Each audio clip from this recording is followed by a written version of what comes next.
here comes the man so illustrious, tickling keys. David Sancious. Started in Jersey, young and bold. Played that piano, magic unfold. East Street sound, yeah, he laid the bass. Named after his mom's old rehearsal place. Rock, jazz, fusion, he bends them all. From Bruce to Beck, he's played with y'all. Gabriel, Sting, the legends align. Where there's great music, he's in the design. So if you're feeling ambitious, make some noise for David Sancious.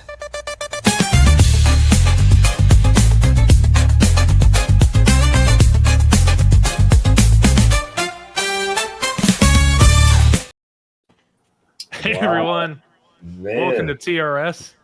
David, that's an AI written song just for you. We pumped it into the AI music maker. My wife is going to flip out when she hears this. She will not. Oh, it's going to be a trip.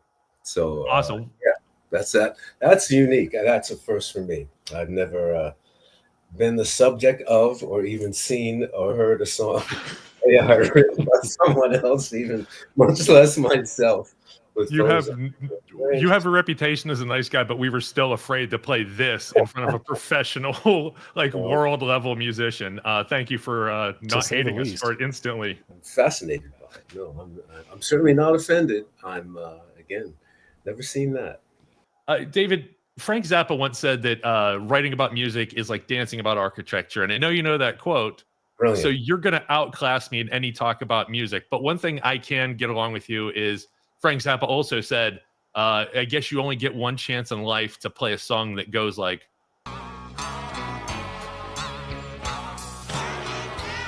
That garage, that playing in the garage, we're going to go back to your playing. Joe's Garage. You're talking about the Zappa thing? Yeah, Joe's Garage. that song appeals to me on so many levels. And I wanted to talk to you because you've been around the world with your music. Do you still have a nostalgia for that the first times in a garage when you and your friends had no idea what was going on, you were just trying and creating? I don't have a nostalgia for it in the sense of like, ooh, it'd be nice to get back and do that again. Because frankly, it's a very challenging atmosphere. It's not the best audio playing in anybody's garage. No. You gotta have a couple of quarts of beer. Yeah, unless it's, got like, acoustic padding and everything. And so what you're grateful for, what I think about those times is you're very grateful for the opportunity, for just this physical space to set up your stuff and play and do something in, and when you're teenagers and stuff, especially back then. I was talking with someone about this the other day.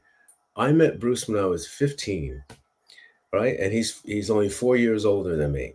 So I've known him and worked with him even after leaving the E Street Band. We've remained friends to this day. Right. I'm working on projects with him, that aren't even released yet, But no, when you're in that stage of trying to get it together, you're grateful for the opportunity to. But I don't nostalgically think, oh yeah, let's go back and do that again. Not really. I still have this thing. Like I had a great time. Like we like. For instance, when you were 18 or 17 or 18, you wrote the strings for New York Serenade. And I just re-listened to it, and it's an amazing composition. At that age, I wrote a song about how bad my band sucked. Like we were, like you had a different experience, but like we were having a blast, and you were at that age killing it. You were, I think 17 or 18. Yeah. What happened was we were in the studio, and we had, I think, we settled on the basic track. The verse, whatever take it was, take 1, 2, 3 or whatever, but we had settled on, okay, this is a take we're going to use, and we're going to overdub on it and build it up to get to the version of the song. And he asked me if I could write a string arrangement for it. He just asked me, like in the studio, to turn me, goes, could you write a string arrangement for it? And I had never done it before, but I said, yeah, sure. I could. I mean, I had certainly been, studying that, I was still in those years, I was still taking classical piano lessons, and I had a lot of private lessons with a virtuoso pianist. So I was going through the repertoire of classical music, but I was also on my own studying, how to arrange for strings and, how to write for it and all that. So I didn't hesitate, even though I hadn't done it before. It was like, yeah, sure, I'll do it. And then we drove home, and I think I want to get it right. I think we maybe had 2 days off or a day off in between getting back into the studio. Because as soon as I got home, I started working on it. I mean, I worked on it for, God, I don't know, more than 24 hours. I just worked on it constantly. And then I had to not only like figure it out, I had to write it, but I had to physically write it out, for these musicians to read. He had gotten, Right. our producer had arranged for a small, and these guys were lovely. They were all music teachers. And I remember we did the session. It was like after school time. They all got out of, to a person, they were all like the music teacher of whatever school they came from. But we had uh, two violins, a cello. Oh, no, it was three violins and a cello.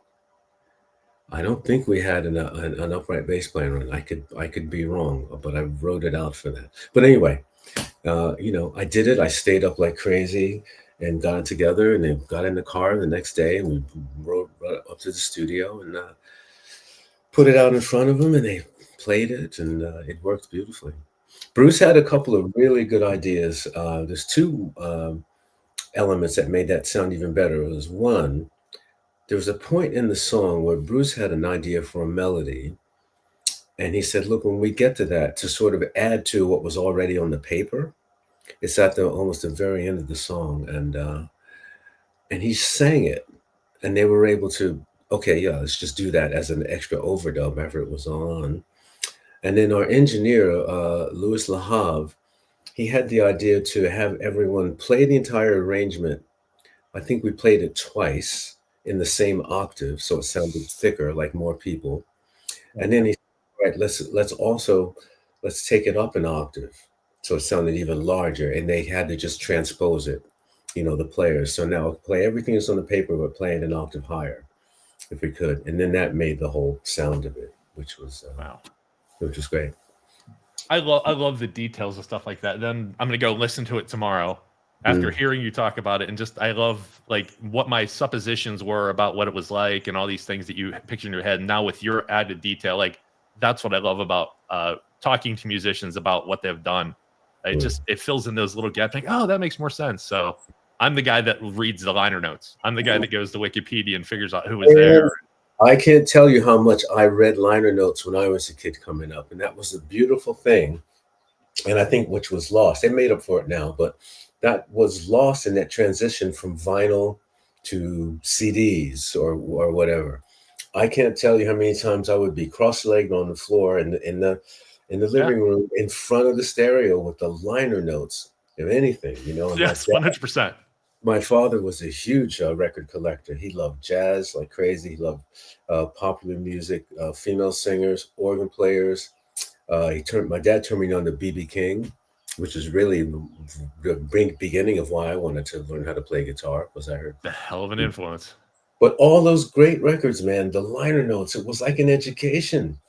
It was like just a mag. And sometimes they'd have great liner notes on the back of the thing, on the vinyl, and then inside on the inner sleeve there could be more information about pages. Sometimes it just flip it open, and it was beautiful. Yeah, it was great. And cassettes carried it on for a long time. Like you'd get the cassette with the 18 things folded in, and you had to exactly. But CDs just went for like 2 pages maybe at best, or they just do the one sheet, and you're like, I get it, I'm glad the artwork's here and of a size I can enjoy, but give me the info. And I missed it. One question I had for you around this time, was there a point in your youth, say before you were 21, where there was a wow moment that changed who you are to this very day? If you went back in time and took that moment away, you wouldn't be you. Wow. See?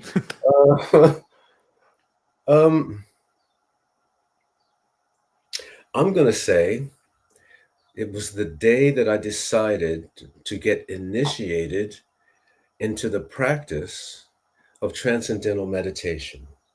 All right. Dig into this. Yeah, that was an amazing day because I had been, there's a whole lot of backstory into why I was even interested in the first place, but I come from that, an interest in spirituality and consciousness.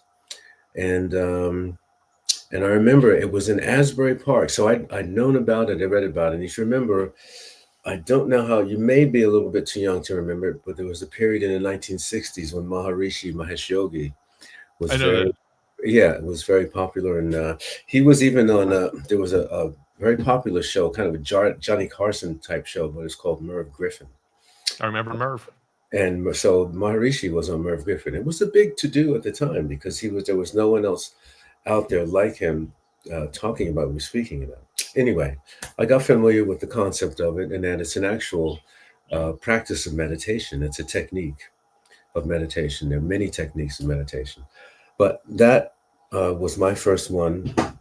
And I remember the day I did it, and there was a center in Asbury Park on the corner of Main Street and Cookman Avenue, right on the corner, next to a head shop. Of course. Of course. This was 1960 something, I don't remember, early 60s, mid 60s. And I went up to the center, and you had to sort of listen to a lecture. They wanted to introduce you to it. First, you had to listen to a lecture about it so you understood what you could be getting into, which I had done that, and and I decided to, I want to learn it. And I went through the process of being receiving your mantra, as it were, and it's an actual ceremony. It's private between you and another a teacher, someone who's experienced in it. Yeah, exactly. And I came outside, and it was daytime. And the corner of Cookman Avenue and Main Street in Asbury Park, New Jersey, was anything but sort of spotless and clean. It was just like a bit of a grimy, town, Right. the beginning of part of the town. But when I opened the door after going through the ceremony and getting the mantra and meditating and having the experience, when I came outside, I opened the door, and everything looked like brand new. It looked like someone Oh, wow. It looked like someone had come along and washed everything, but it wasn't. Even the dirt in the gutter, everything was still there as it was. So even the dirty sidewalk and the grime in the gutter, it just looked new and kind of vibrant in a whole different way. But it wasn't And that it was new, you were new. yeah, I was new from the inside out. So Yeah. that was I'd say that's the best way I can answer that question. But that's a I good love one. that. No one's ever asked me that before. Oh, thanks. Here comes the man so illustrious, tickling keys. David Sancious.